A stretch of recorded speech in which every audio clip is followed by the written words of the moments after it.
Assalamualaikum warahmatullahi wabarakatuh. Pada kesempatan kali ini akan menceritakan tentang kisah di sihir pelakor. Suami sampai dibuat lupa anak dan istrinya. Pagi itu, sinar matahari masuk lewat celah tirai rumah kecil di pinggiran kota. Aroma nasi goreng buatan Maya memenuhi udara, sementara suara tawa kecil Rafa terdengar dari ruang tamu. Bocah berusia 7 tahun itu sedang bermain mobil-mobilan di lantai, mengenakan seragam sekolah dasar yang belum sempat disetrika rapi.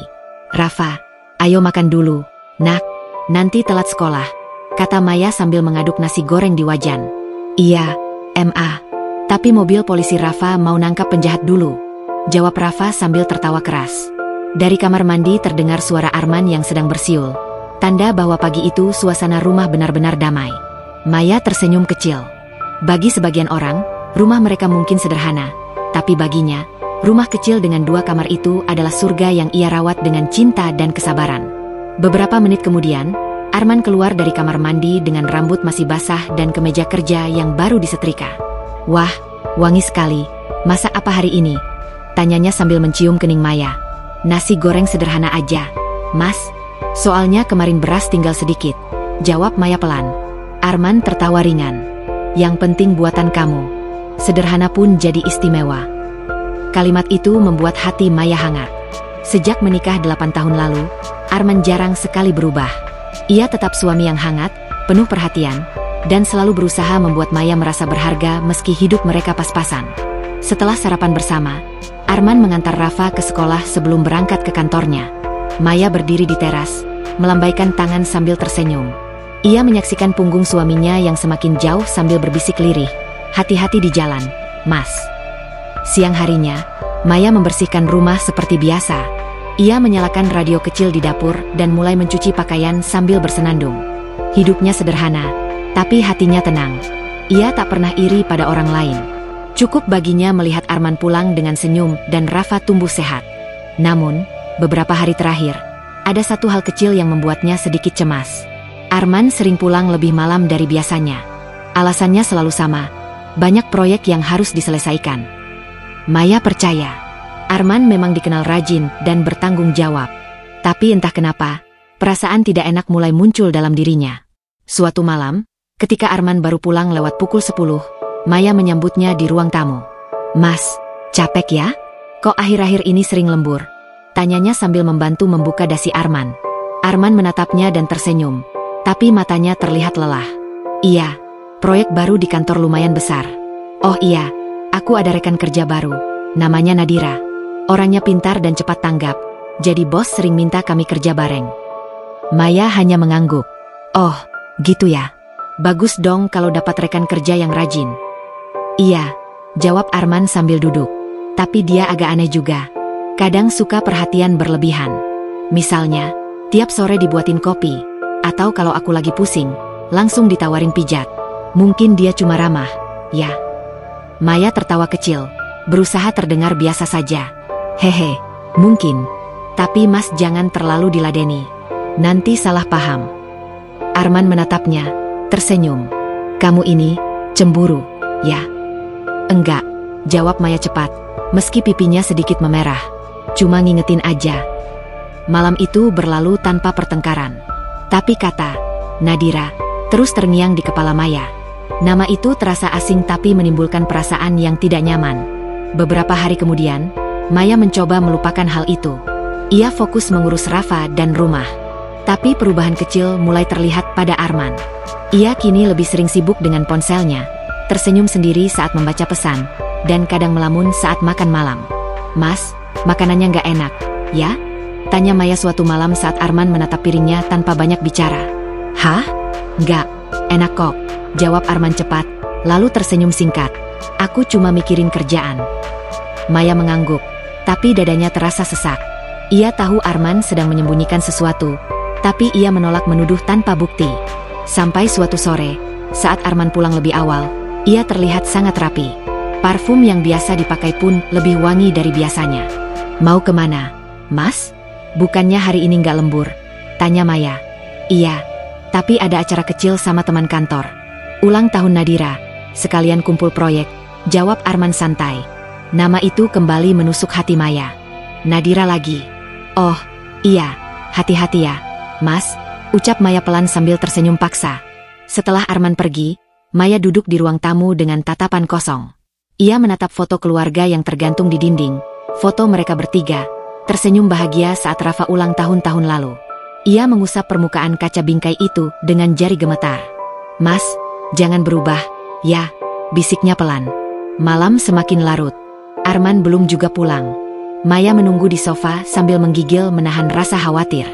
Ponselnya ia genggam erat, tapi tak ada pesan masuk. Rafa sudah tertidur di kamarnya, memeluk boneka kecil pemberian ayahnya. Jam menunjukkan pukul 11:30 malam ketika suara motor terdengar di depan rumah. Arman akhirnya pulang, tampak sedikit mabuk dan beraroma parfum wanita. Mas dari mana aja? Aku khawatir, kata Maya menahan air mata. Arman hanya menjawab singkat, acara kantor. Udah, aku capek. Lalu masuk ke kamar tanpa menoleh lagi. Maya berdiri mematung. Air matanya mengalir perlahan. Di dada, ia merasakan sesuatu yang berbeda. Firasat kuat bahwa kehidupannya yang dulu damai sedang perlahan hancur. Dalam keheningan malam itu, Maya menatap keluar jendela. Hujan mulai turun, menimbulkan suara rintik yang panjang. Ia memeluk dirinya sendiri, berusaha menenangkan hati yang tak tenang. Ya Tuhan, bisiknya lirih, tolong jaga suamiku dan keluargaku. Sementara itu, di luar sana, Nadira menatap foto Arman di ponselnya dengan senyum tipis. Matanya berkilat aneh, seolah menyimpan sesuatu yang lebih dari sekadar cinta. Dan dari situlah, semua masalah akan dimulai. Hari-hari berikutnya terasa semakin berat bagi Maya. Arman, suaminya yang dulu selalu pulang tepat waktu dan menyapa dengan senyum hangat, kini lebih sering datang larut malam atau bahkan tidak pulang sama sekali. Awalnya Maya mencoba memaklumi. Ia berpikir mungkin pekerjaan Arman sedang menumpuk. Tapi lama-lama, alasan itu tak lagi masuk akal. Arman bukan tipe pria yang suka meninggalkan keluarga tanpa kabar. Pagi itu, Maya duduk di meja makan menatap 2 piring kosong di depannya. Satu untuknya, satu untuk Arman yang semalam tak pulang. Nasi goreng yang ia buat kini sudah dingin, belum disentuh siapapun. Rafa duduk di kursi kecil di sebelahnya, menggoyang kakinya sambil memegang sendok. Ayah kemana sih? Kok nggak pulang-pulang? Tanya Rafa polos, matanya menatap kosong ke arah pintu. Pertanyaan itu seperti pisau yang menembus dada Maya. Ayah lagi lembur, sayang.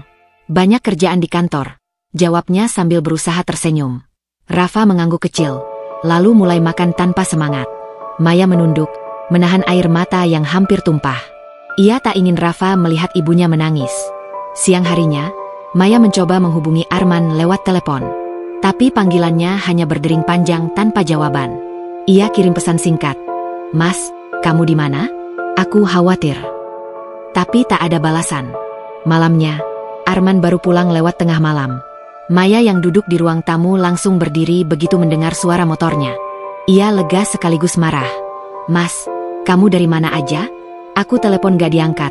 Aku takut ada apa-apa, katanya dengan nada gemetar. Arman membuka sepatunya tanpa menatap Maya. Aku capek, jangan tanya-tanya dulu. Tapi Mas, aku...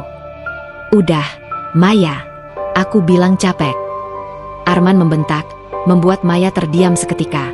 Suaminya yang lembut kini berubah menjadi seseorang yang asing. Maya menunduk, air matanya jatuh tanpa suara. Maaf, Mas, aku cuma khawatir. Arman masuk ke kamar dan menutup pintu dengan keras. Malam itu, Maya duduk lama di ruang tamu. Ia merasa sendirian dalam rumah yang dulu penuh tawa. Keesokan harinya, Maya berusaha bersikap biasa. Ia menyiapkan sarapan, menyiapkan pakaian kerja Arman, dan tetap tersenyum meski matanya sembab. Namun Arman hanya mengambil roti sepotong dan berkata singkat, "Aku makan di luar aja." Maya mematung, "Tapi aku udah masak." Arman sudah melangkah pergi tanpa menoleh. Hari demi hari, perubahan Arman semakin terasa. Ia jarang bicara, jarang tersenyum, dan sering menghabiskan waktu di luar rumah. Ponselnya tak pernah lepas dari tangan. Kadang ia tersenyum sendiri saat membaca pesan, sesuatu yang dulu tak pernah dilakukan. Maya mencoba menahan diri untuk tidak curiga. Tapi setiap kali melihat Arman mengetik pesan dengan ekspresi lembut, hatinya terasa diremas. Suatu malam, saat Arman sedang mandi, Maya tak sengaja melihat ponselnya di meja. Ada pesan masuk dari seseorang bernama Nadira. Pesan itu berbunyi, "Mas, makasih ya buat malam tadi. Aku senang banget bisa bareng kamu. Maya gemetar. Matanya panas, napasnya sesak. Ia tahu nama itu. Nadira, wanita yang dulu hanya disebut rekan kerja. Air matanya jatuh begitu saja. Ia memegang ponsel itu erat, lalu meletakkannya kembali. Ia tidak ingin membuat keributan. Ia masih berharap semua ini hanya kesalahpahaman. Ketika Arman keluar dari kamar mandi, Maya menatapnya dengan mata berkaca-kaca. "Mas, aku boleh tanya sesuatu?" Arman mengeringkan rambutnya sambil berkata santai. "Apa? Kamu masih sayang aku, kan?" Arman menatap Maya sekilas, lalu menjawab datar. "Kenapa nanya begitu?"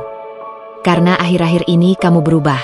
Kamu jarang di rumah, jarang bicara sama aku, sama Rafa pun jarang. Aku cuma pengen tahu, ada apa, Mas?" Arman menghela napas panjang.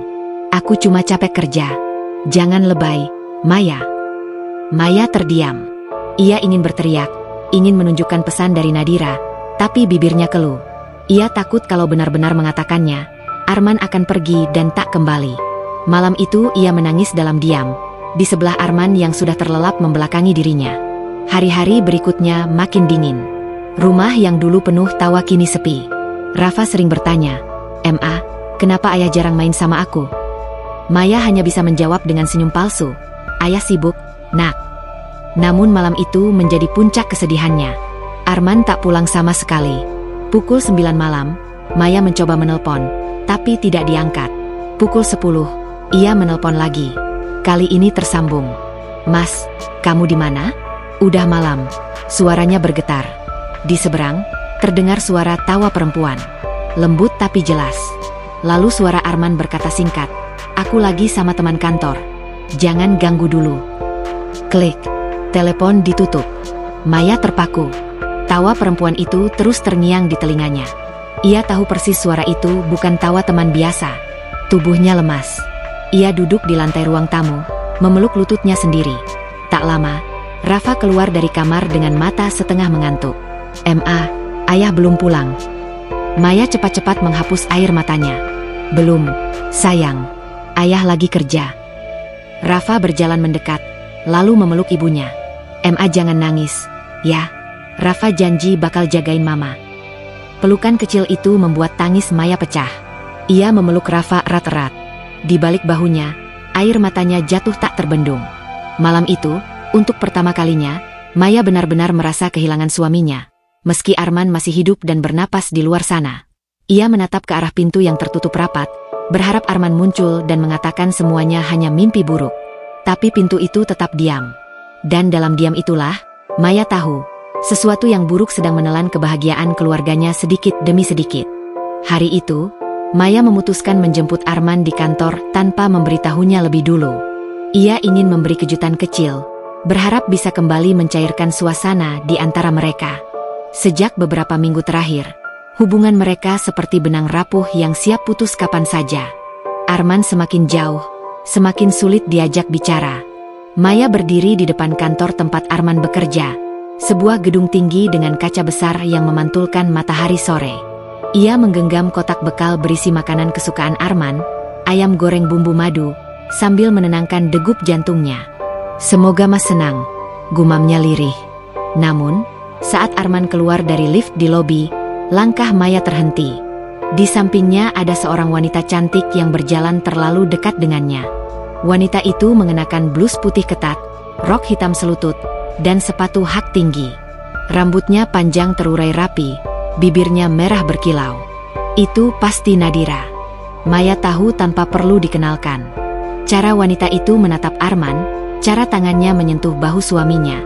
Semuanya menunjukkan sesuatu yang lebih dari sekadar rekan kerja. Arman tampak terkejut melihat Maya. "Sayang, kamu ngapain di sini?" Maya berusaha tersenyum. "Aku cuma pengen jemput Mas. Sekalian bawain makan." "Oh, ya, terima kasih," jawab Arman. Suaranya terdengar kikuk. Nadira menoleh, lalu tersenyum ramah. Terlalu ramah.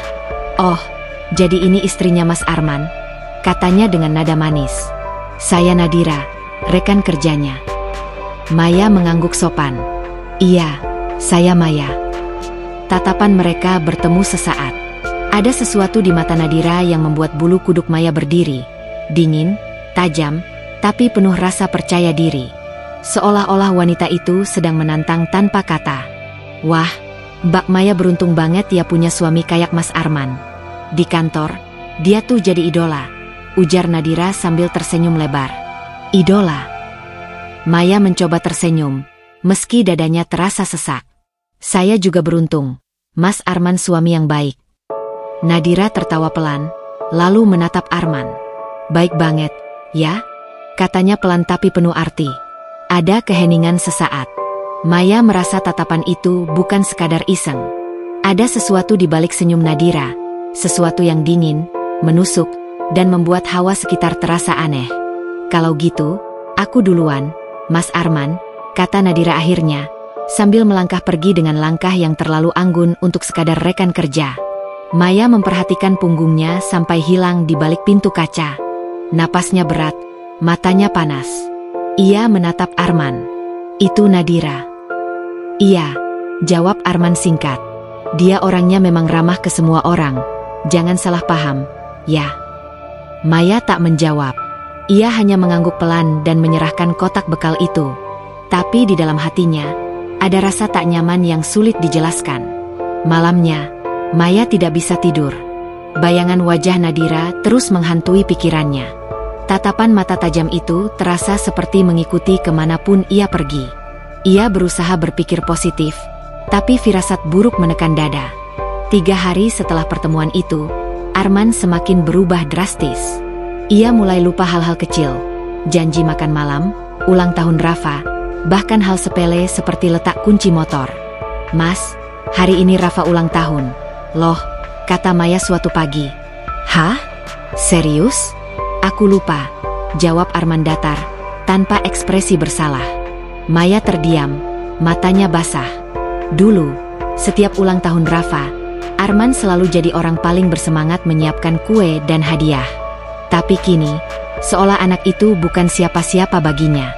Lebih parah lagi, Arman tak lagi menyentuh Maya. Setiap kali Maya mendekat, Arman seperti merasa risih. Ia lebih memilih tidur di ruang tamu dengan alasan pekerjaan. Mas, aku udah salah apa? Tanya Maya suatu malam dengan suara gemetar. Arman tidak menjawab. Ia hanya diam, matanya kosong seperti tidak mengenal siapa yang berbicara padanya. Maya menangis di tempat, tanpa suara. Beberapa hari kemudian, hal-hal aneh mulai terjadi.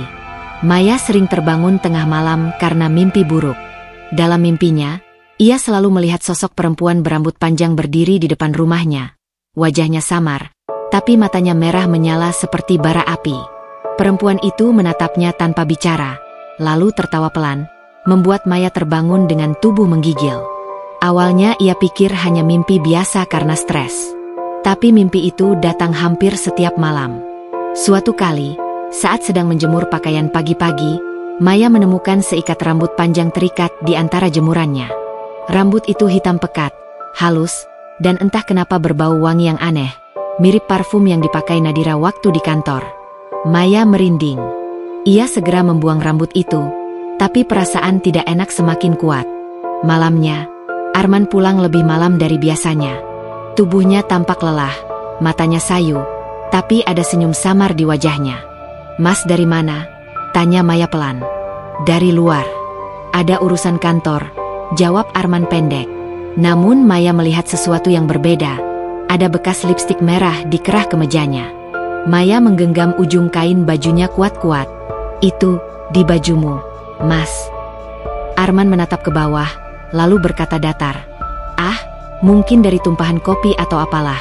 Kamu suka berlebihan. Mas, jangan bohong lagi. Aku lihat sendiri. Kamu pikir aku nggak tahu? Maya menahan isak. Arman mendengus. Udahlah, Maya. Aku capek, jangan ribut.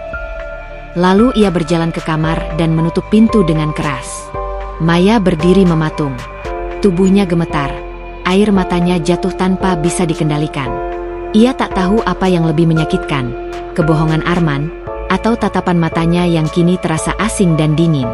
Malam itu, Maya kembali bermimpi buruk. Dalam mimpi, ia melihat Nadira berdiri di depan ranjangnya, tersenyum sinis. Rambutnya terurai panjang, matanya merah menyala. Suara tawa halus terdengar, menggema di seluruh ruangan. "Aku sudah punya dia sekarang." Suara itu berbisik di telinganya. Maya terbangun dengan napas tersengal, keringat membasahi tubuhnya.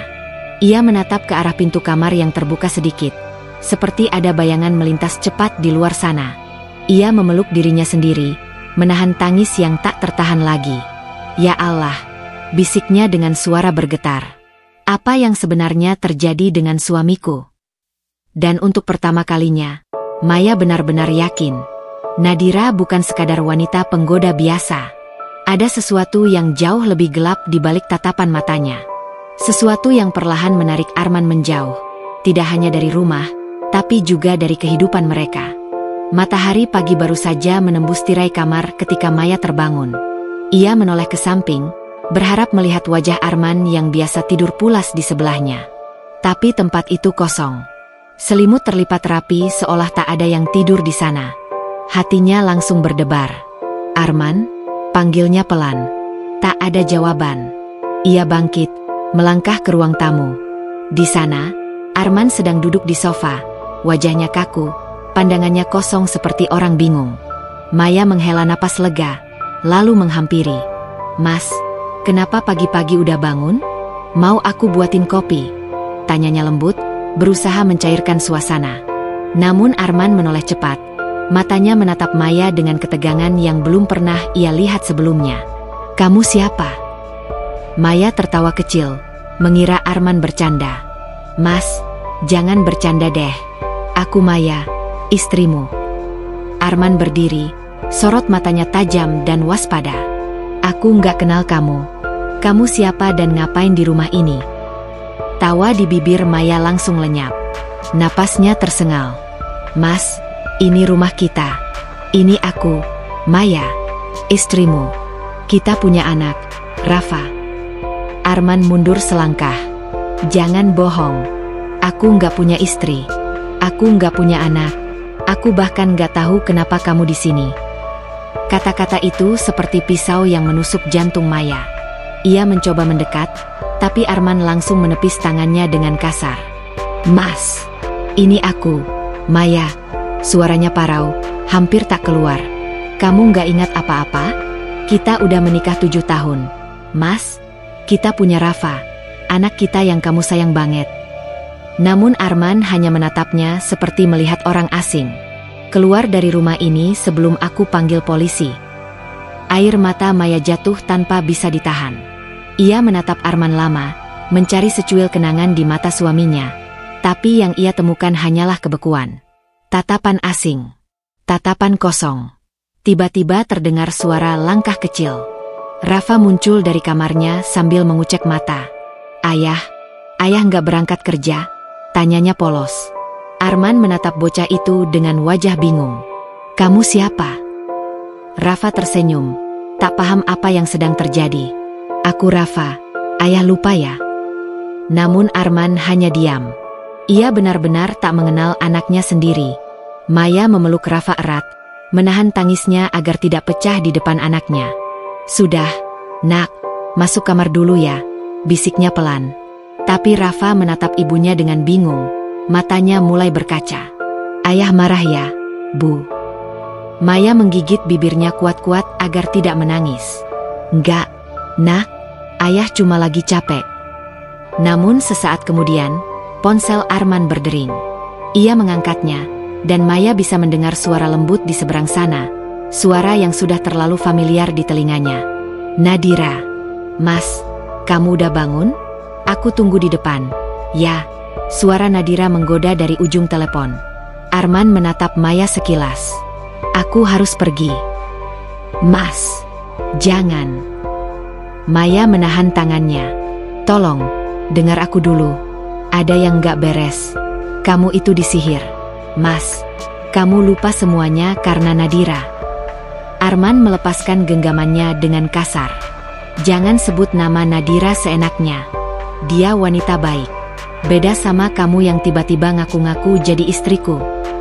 Maya menatapnya dengan pandangan hancur. Kata-kata itu seperti petir yang meremukkan seluruh tubuhnya. "Mas, kamu serius nggak ingat aku sama sekali? Pergi." Hanya satu kata itu yang keluar dari bibir Arman sebelum ia melangkah keluar rumah. Maya mengejarnya sampai ke teras, tapi langkah Arman tak berhenti. Di depan, sebuah mobil putih berhenti. Dari dalam keluar Nadira, mengenakan gaun hitam ketat, bibir merah menyala, dan senyum licin di wajahnya. Tatapan Nadira bertemu dengan Maya. Senyum itu makin melebar, dingin dan penuh kemenangan. "Selamat pagi, Bu Maya," katanya manis, seolah tidak terjadi apa-apa. "Maaf, tapi suami ibu harus saya pinjam dulu." Maya ingin menjerit, ingin menampar wanita itu, tapi tubuhnya lemas. Ia hanya bisa berdiri, melihat Arman masuk ke mobil Nadira tanpa menoleh sedikit pun.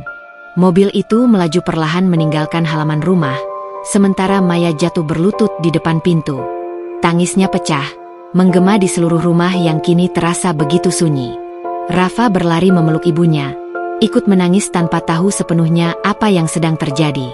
"Bu, ayah kemana?"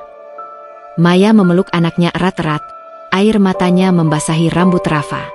Ayah lagi sakit, Nak, tapi ibu janji, ibu bakal sembuhin ayah. Ayah pasti pulang." Namun jauh di dalam hatinya, Maya tahu, ini bukan sekadar sakit biasa. Ada sesuatu yang lebih gelap, lebih jahat, yang telah merebut suaminya. Hari itu, seluruh hidup Maya runtuh dalam sekejap. Rumah yang dulu penuh tawa kini berubah jadi tempat asing. Foto keluarga di dinding terasa seperti kenangan dari kehidupan lain. Setiap malam, Maya duduk di depan jendela, menatap jalan kosong di depan rumah, menunggu Arman yang tak kunjung kembali. Ia mulai berdoa setiap malam, memohon petunjuk, sambil memegang cincin pernikahannya yang kini terasa dingin di tangan. "Ya Tuhan, kembalikan dia padaku. Jangan biarkan sihir jahat itu mengambil segalanya." Tapi jawabannya hanya sunyi. Dan di kejauhan, di sebuah apartemen mewah, Nadira menatap Arman yang kini duduk di sampingnya. Wajahnya tenang, matanya kosong, tanpa sedikit pun kenangan tentang Maya dan Rafa. Senyum puas muncul di bibir Nadira. "Sekarang kamu milikku sepenuhnya, Arman." Dan di saat itu juga, Maya tahu, perjuangannya baru saja dimulai. Ia tidak akan tinggal diam. Ia akan melawan, walau harus menantang kegelapan itu sendiri.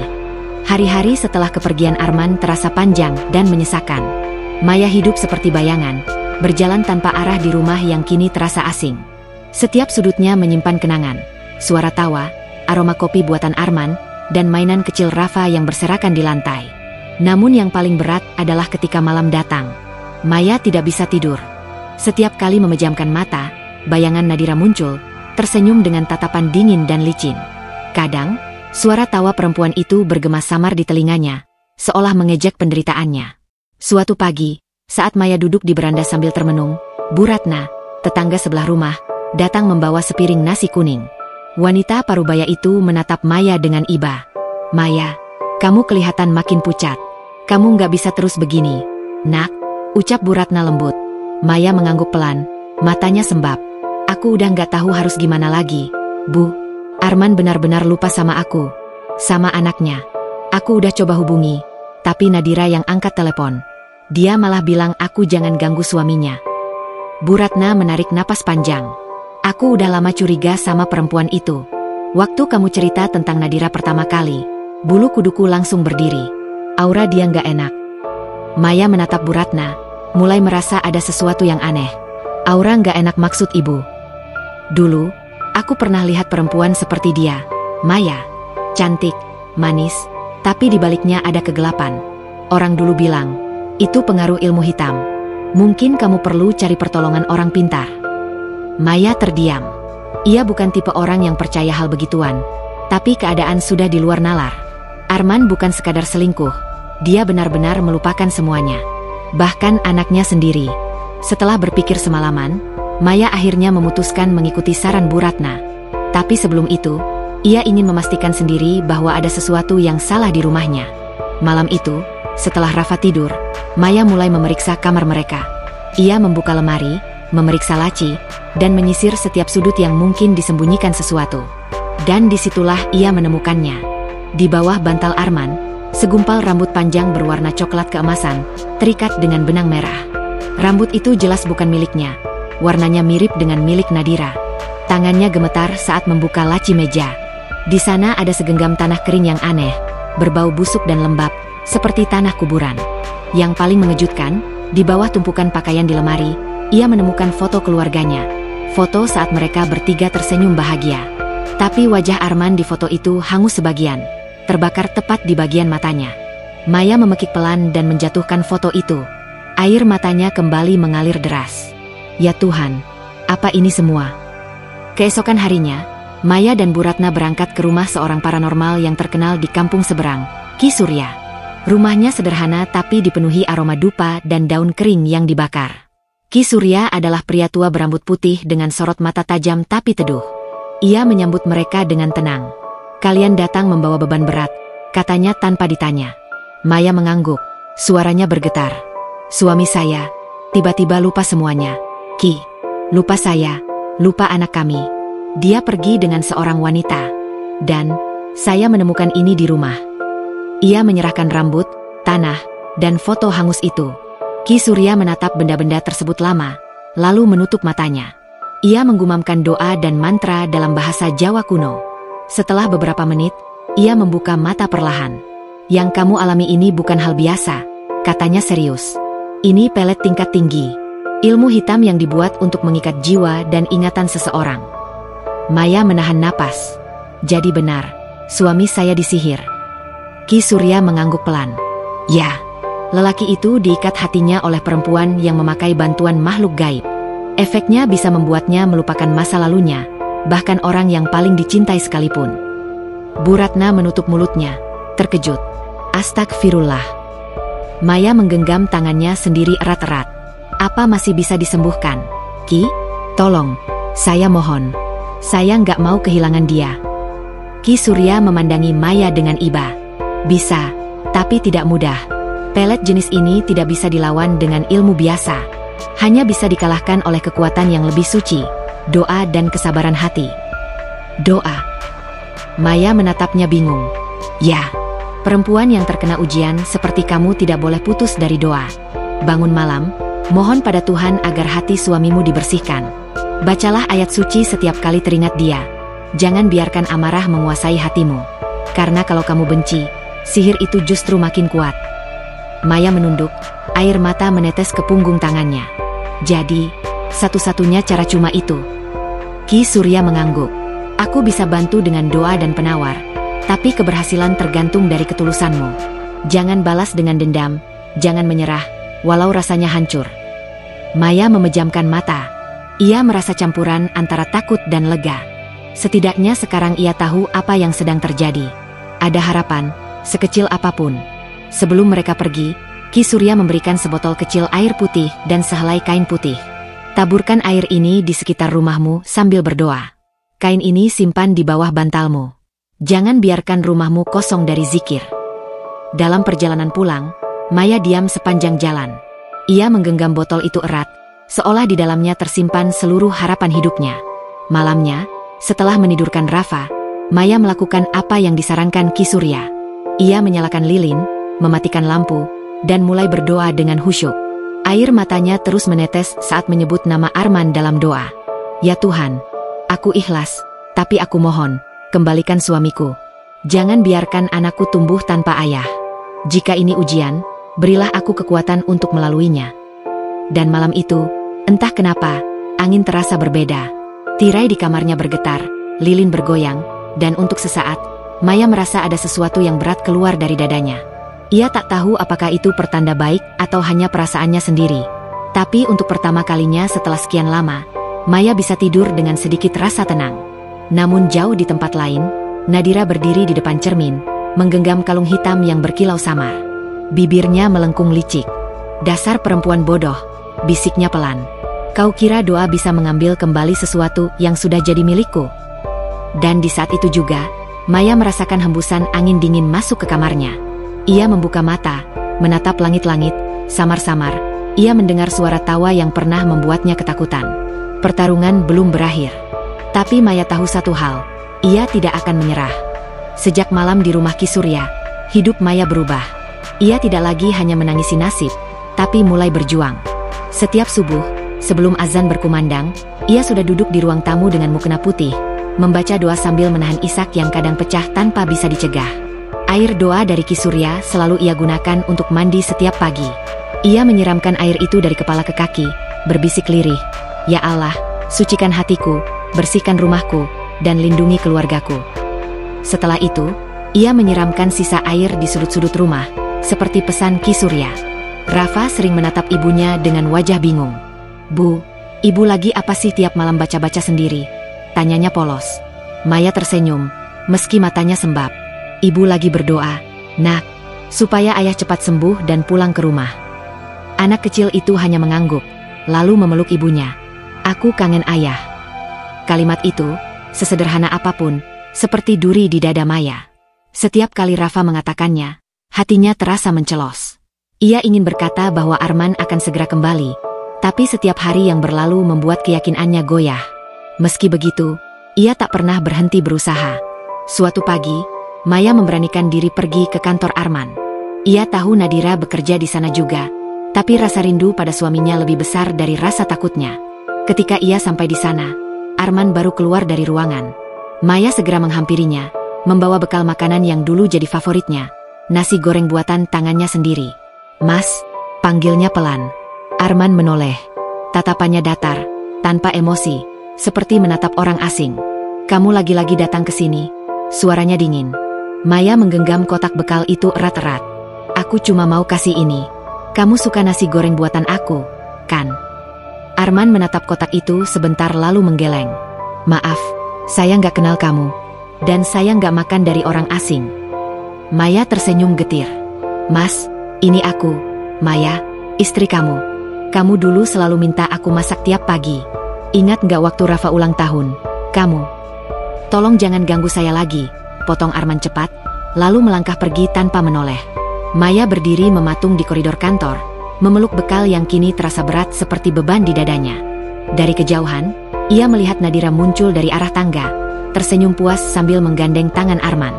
Tatapan mata Nadira sekilas bertemu dengan Maya, dingin, menantang, dan penuh kemenangan. Tangis Maya pecah di parkiran kantor. Tapi kali ini, ia tidak menjerit seperti dulu. Ia hanya menangis diam-diam, menunduk sambil berdoa di antara sesak napas. "Tolong, Tuhan, jangan biarkan sihir itu menang." Beberapa hari kemudian, ujian lain datang. Rafa jatuh sakit. Anak itu demam tinggi, tubuhnya lemas, dan setiap malam menangis memanggil ayahnya dalam tidur. "Ayah, jangan pergi. Aku janji gak nakal lagi." Maya terjaga semalaman di sisi tempat tidur Rafa, menggenggam tangan kecilnya yang panas. Air matanya terus jatuh, membasahi selimut. "Rafa, ayah pasti pulang.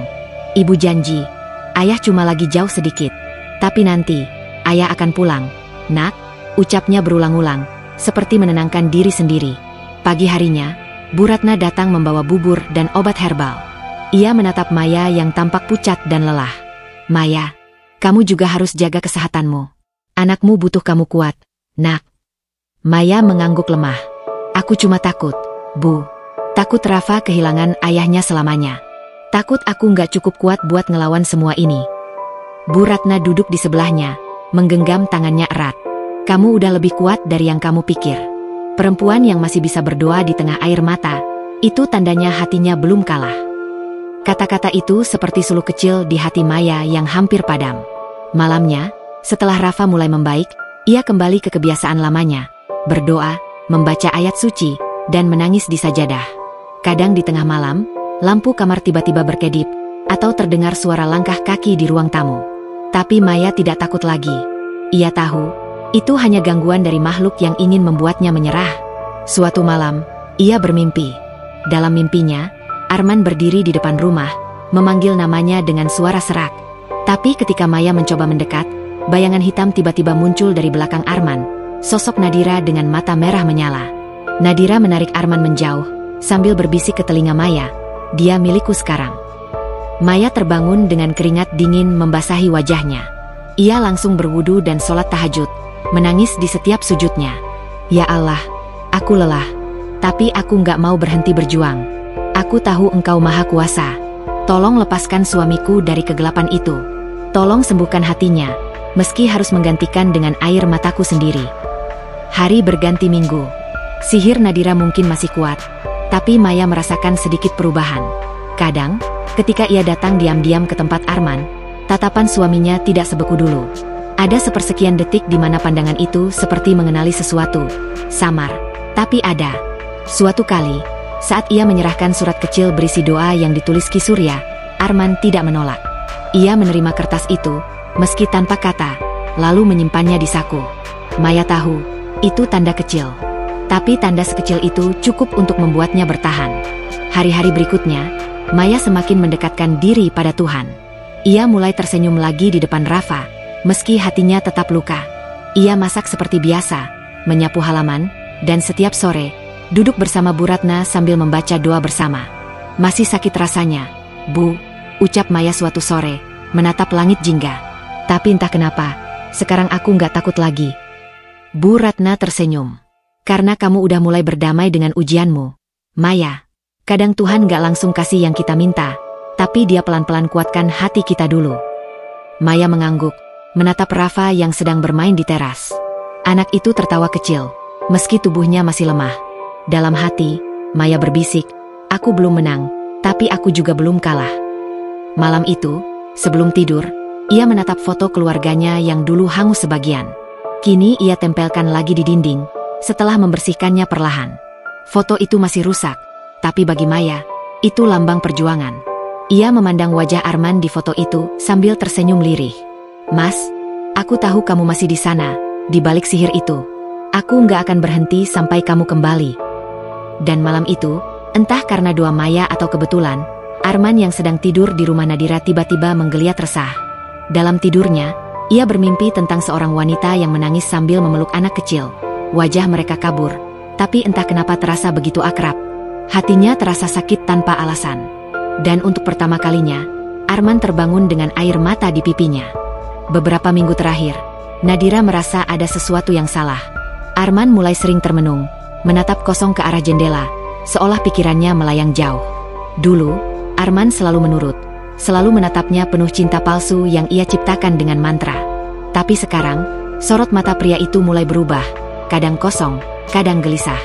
Suatu malam, saat Nadira menyiapkan makan malam, ia mendengar Arman bergumam pelan dalam tidur. Maya, Rafa.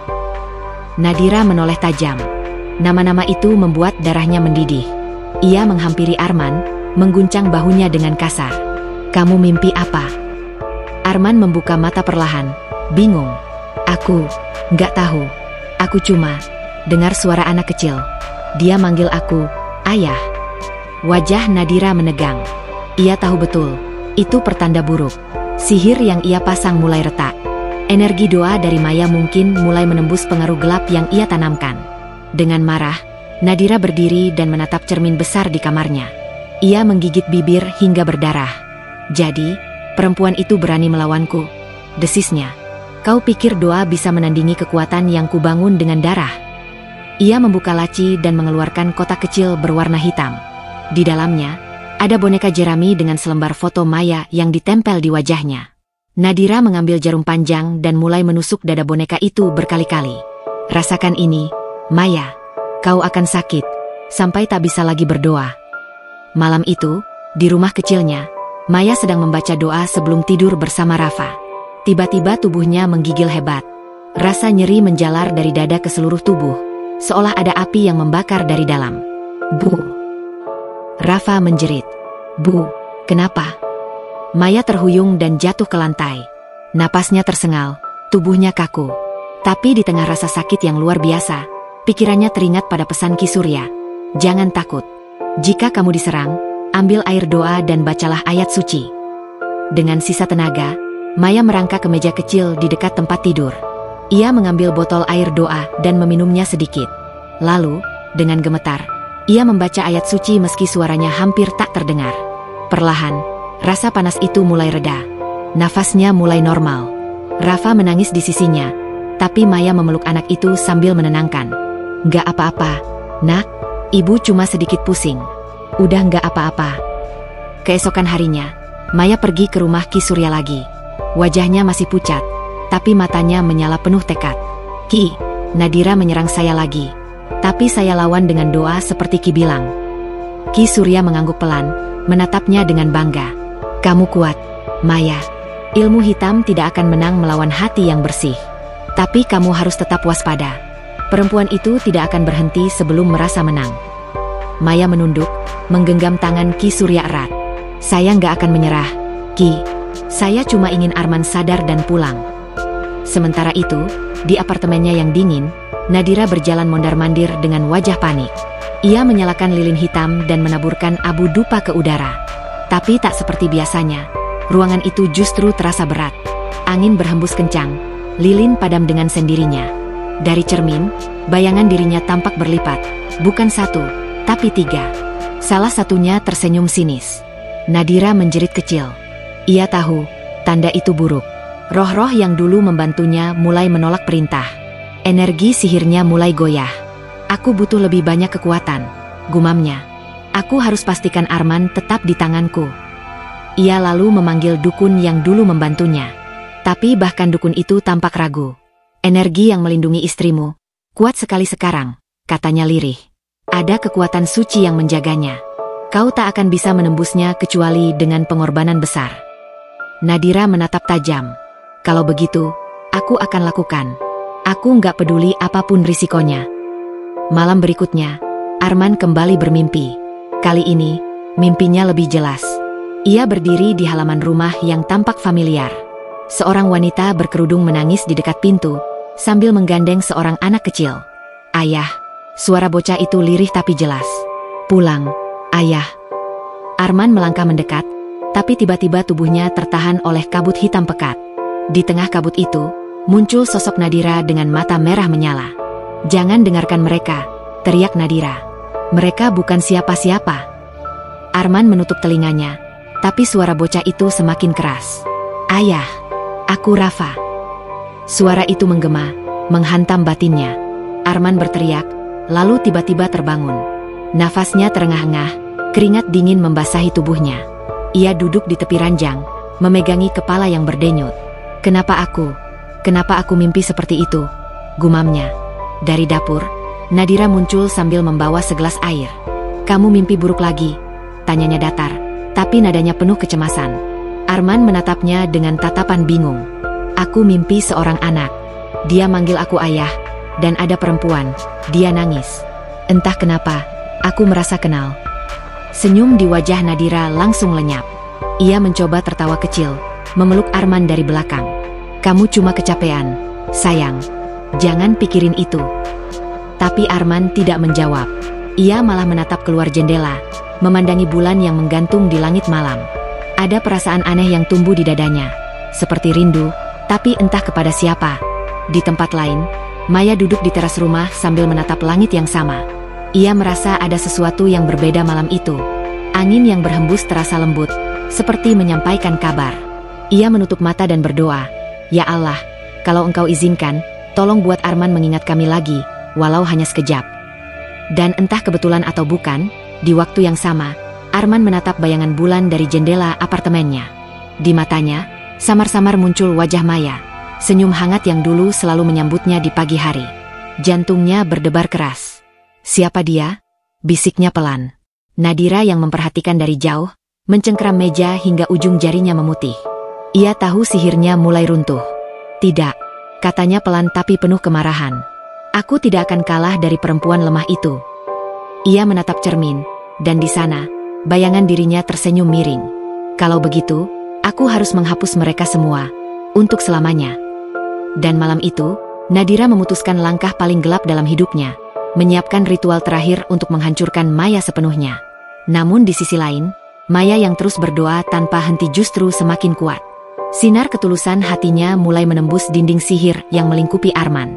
Perang antara kegelapan dan doa kini benar-benar dimulai. Hari itu berjalan seperti biasa di kantor tempat Arman bekerja. Ia duduk di meja kerjanya, menatap layar komputer yang menampilkan data proyek. Namun, matanya kosong. Sejak beberapa hari terakhir, kepalanya sering terasa berat. Setiap kali ia menatap angka dan gambar di layar, pikirannya melayang ke tempat lain. Bayangan wajah perempuan yang tak dikenalnya selalu muncul samar. "Mas Arman, Kamu nggak apa-apa? Tanya rekannya, Rudy, yang duduk di sebelah. Arman hanya menggeleng pelan. Entahlah, Ruth. Aku cuma merasa aneh. Kayak ada sesuatu yang penting banget, tapi aku nggak bisa ingat. Baru saja ia menyelesaikan kalimat itu, tiba-tiba pandangannya berputar. Semua suara di ruangan menjadi bergema, kemudian gelap. Arman roboh di depan meja kerjanya. Ketika ia bangun, Arman menemukan dirinya berdiri di sebuah tempat yang aneh, seperti ruang kosong penuh cahaya lembut. Tak ada dinding, tak ada lantai, tapi di sekelilingnya bertebaran potongan-potongan gambar, seperti kenangan yang berusaha muncul kembali. Satu persatu, gambar itu hidup. Seorang wanita muda sedang tertawa di dapur sambil memasak. Seorang anak kecil berlari ke arahnya, memeluk kakinya sambil berteriak, "Ayah, lihat, aku bisa jalan di atas satu kaki." Arman terpaku. Napasnya tercekat. Wajah perempuan itu, wajah anak kecil itu. Ia mengenal mereka, tapi pikirannya menolak percaya. Siapa mereka? Suaranya serak. Namun, di tengah cahaya itu, suara lembut terdengar. Arman. Ia menoleh cepat. Suara itu begitu familiar, seolah berasal dari lubuk hatinya sendiri. Ia melihat sosok Maya, tersenyum dengan mata yang berkaca-kaca. Di pelukannya, Rafa kecil menatapnya dengan wajah polos. "Pulanglah," kata Maya dengan lembut. "Kami masih menunggumu." Arman berlari mendekat, tapi tubuh mereka mulai memudar. "Tunggu. Jangan pergi. Maya. Rafa." Cahaya itu makin terang, menyilaukan segalanya, lalu gelap. Arman terbangun di rumah sakit, dengan perban di kepala dan alat infus di tangan.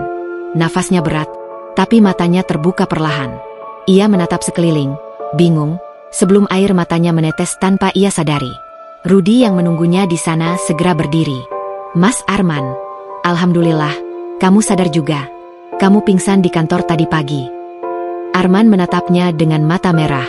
"Ruth, aku mimpi sesuatu." Rudy mengerutkan kening. "Mimpi apa?" "Seorang wanita dan anak kecil. Aku nggak tahu siapa mereka, tapi aku ngerasa kehilangan mereka. Rasanya nyakitin banget." Rudy menatapnya lama. Ia tahu cerita tentang Arman yang tiba-tiba meninggalkan istri dan anaknya dulu.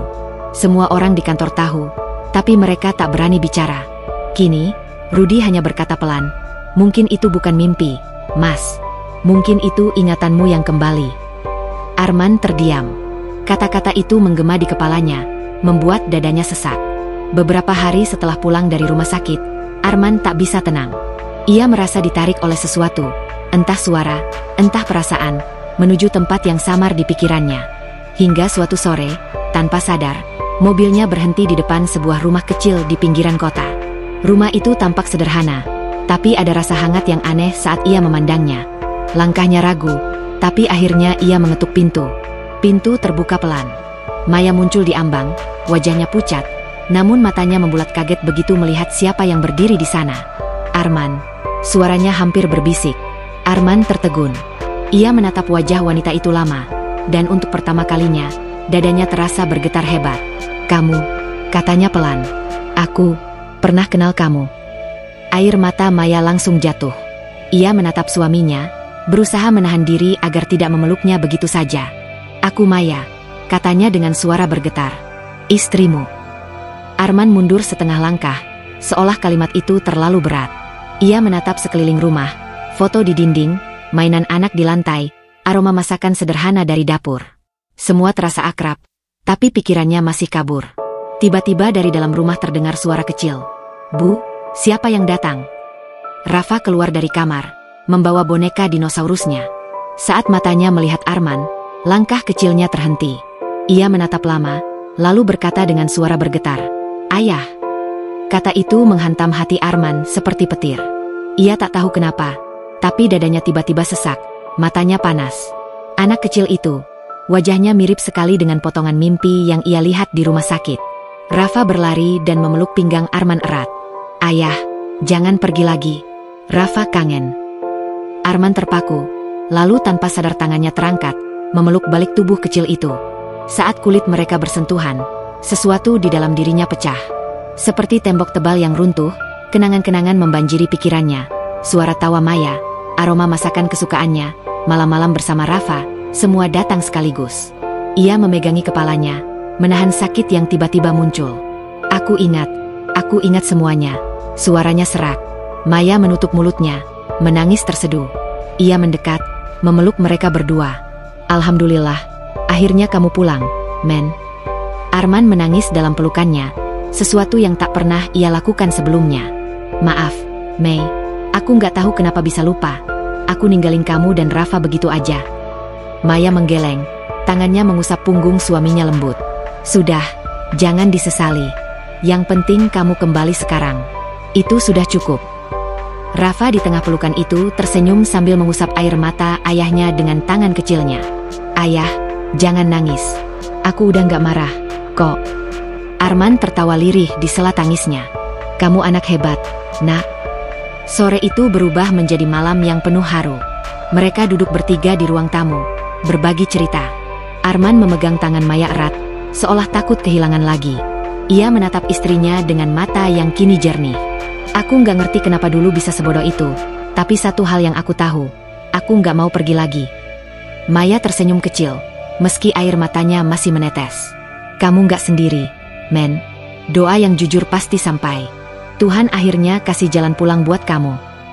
Arman menatap wajah istri dan anaknya bergantian. Ada perasaan hangat yang tak bisa dijelaskan.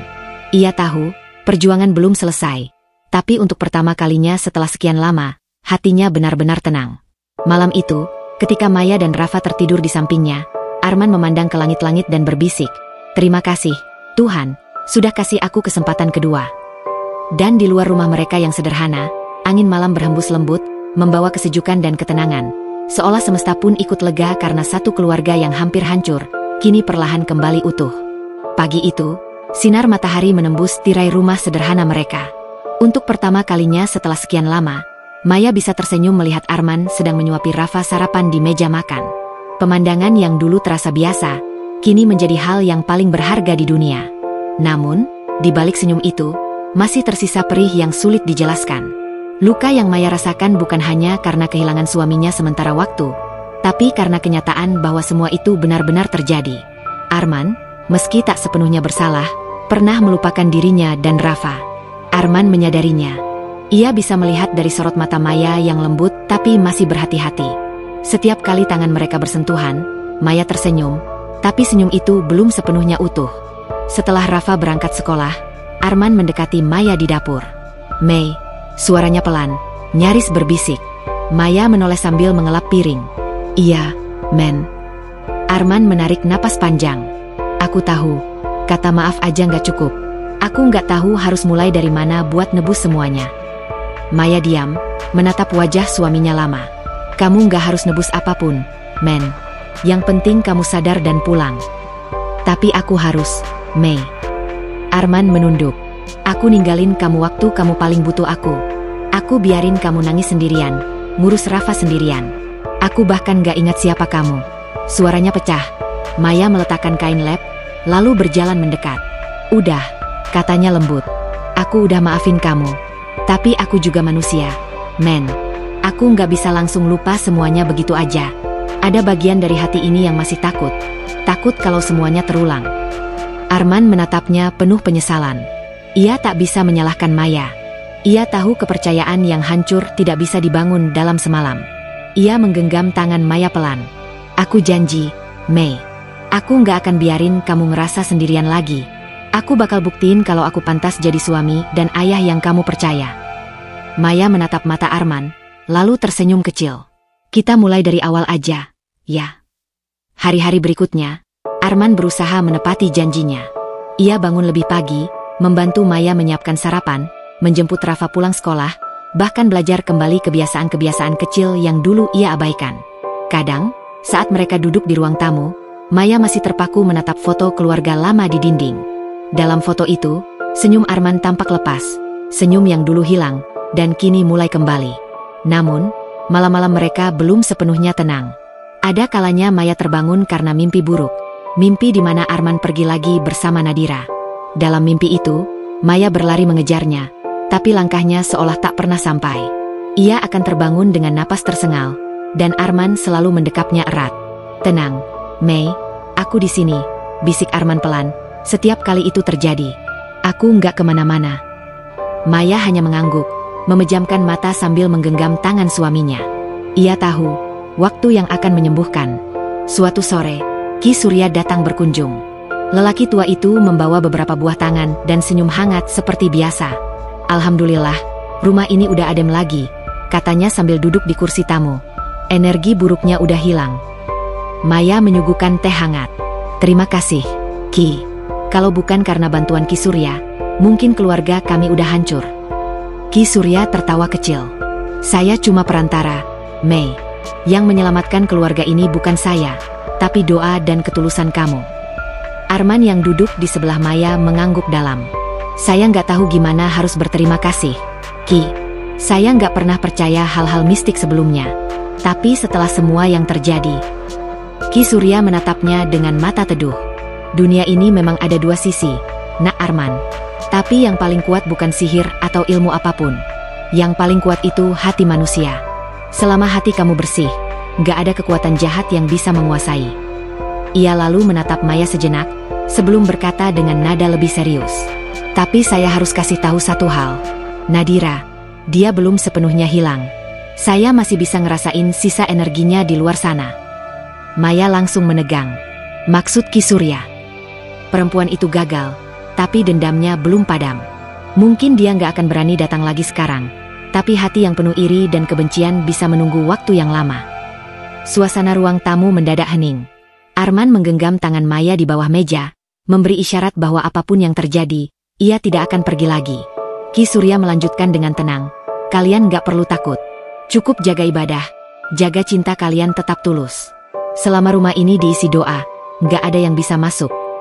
Maya mengangguk pelan. Terima kasih, Ki. Kami akan berusaha menjaga itu. Malam itu, setelah Ki Surya pulang, Maya duduk di teras rumah. Angin berhembus lembut, membawa suara jangkrik yang menenangkan. Arman datang dan duduk di sebelahnya, membawa 2 cangkir teh hangat. Mikirin apa? Tanya Arman pelan. Maya tersenyum tipis. Mikirin kita. Banyak yang berubah, ya? Arman menatap langit. Iya, tapi aku bersyukur. Perubahan itu malah bikin aku sadar siapa yang sebenarnya penting dalam hidupku. Maya menatapnya dalam. Kamu nggak takut kalau Nadira datang lagi? Arman menggeleng mantap. Enggak, karena sekarang aku tahu, yang paling kuat bukan sihirnya, tapi cinta kamu. Aku udah ngerasain sendiri. Semua yang Nadira kasih itu cuma ilusi. Tapi yang kamu kasih, itu nyata. Maya menunduk, menahan haru. Ia menyandarkan kepalanya di bahu Arman. Aku juga masih belajar buat sepenuhnya tenang, men. Tapi aku tahu satu hal. Kalau cinta ini bisa bertahan dari sihir, berarti Tuhan memang mau kita tetap bersama. Arman tersenyum, mencium kening istrinya lembut. Kita mulai lagi dari nol, ya? Tapi kali ini, gak akan ada yang bisa misahin kita. Beberapa bulan kemudian, hidup mereka perlahan kembali normal. Rafa tumbuh sehat dan ceria. Arman bekerja dengan rajin, dan Maya mulai membuka usaha kecil di rumah. Kadang, bayangan masa lalu masih datang, tapi kali ini mereka tahu cara menghadapinya. Dengan doa, komunikasi, dan kejujuran. Maya tahu, luka di hatinya mungkin tak akan pernah hilang sepenuhnya. Tapi ia juga tahu, luka itu justru mengingatkannya bahwa cinta sejati tak datang dari kesempurnaan, melainkan dari kemampuan untuk saling memaafkan dan bertahan. Dan malam itu, saat ia menatap wajah Arman yang tertidur di sampingnya, Maya tersenyum kecil. Terima kasih, Tuhan, bisiknya. Udah kasih aku kekuatan buat nggak menyerah. Dari luar, bulan bersinar lembut menerangi rumah kecil itu. Rumah yang pernah dipenuhi tangis dan sihir, kini kembali hangat oleh cinta dan doa. Luka mereka memang belum sembuh sepenuhnya, tapi hati mereka sudah belajar. Kesetiaan dan kesabaran selalu menang melawan kejahatan.